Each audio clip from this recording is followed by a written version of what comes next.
Bang Mini sounds more like a triad of random and equally nondescript words than the title of a video game. At least that's what I thought when I first heard of the game back in 2009.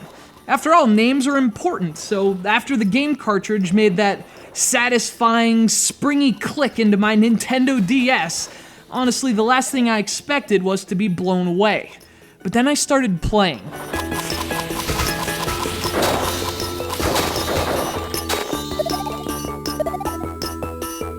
In the same way fireworks can so quickly turn a still sky into a temporary masterpiece, Big Bang Mini worked its magic. I was greeted by one of the prettiest menu displays I've ever seen. Fireworks cover the top screen with dazzling explosions while a stylized sky scrolls behind.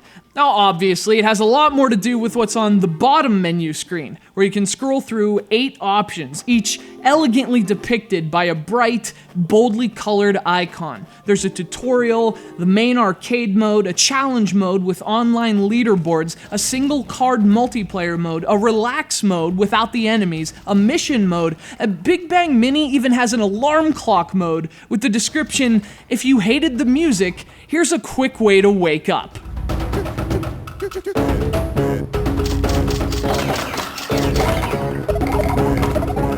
And yet, despite the wealth of content and unexpectedly pretty menu screen, the best thing about Big Bang Mini is its gameplay. This is a fantastic example of what made the DS such a thriving platform for innovation and new ideas, not to mention unique games that are also incredibly fun to play. Big Bang Mini is perhaps best summarized as a fireworks-themed shooter. You control a ship thing with your stylus, and you shoot at the enemies on the top screen by flicking the stylus upward. But Big Bang Mini takes this classic shoot-'em-up formula and adds its own unique twists. For starters, you're not shooting lasers or missiles, you're shooting fireworks. They propel onto the top screen ahead of a fiery tail and explode with an arresting display of color. And because the fireworks are not fired directly from your ship, you can actually launch them from any location and angle on the touchscreen.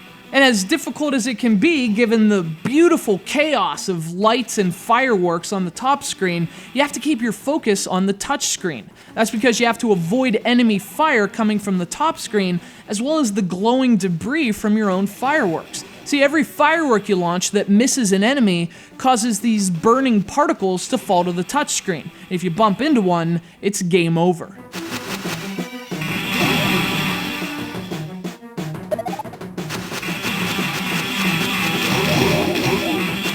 You also need to watch for the glowing stars that fall from defeated enemies on the top screen. To finish each level, you need to collect enough stars to fill the meter on the touchscreen. So if you miss those stars, you won't progress no matter how many enemies you've destroyed. And you do all this stuff with the stylus. Big Bang Mini is entirely touch-based, and it works extremely well. You drag your ship to avoid particles and collect stars. You flick upward to fire your own aerial explosions. You can actually draw symbols to summon special powers like protection shields and particle-sucking vortices. The control scheme totally gets the DS ethos, and it proves its potential.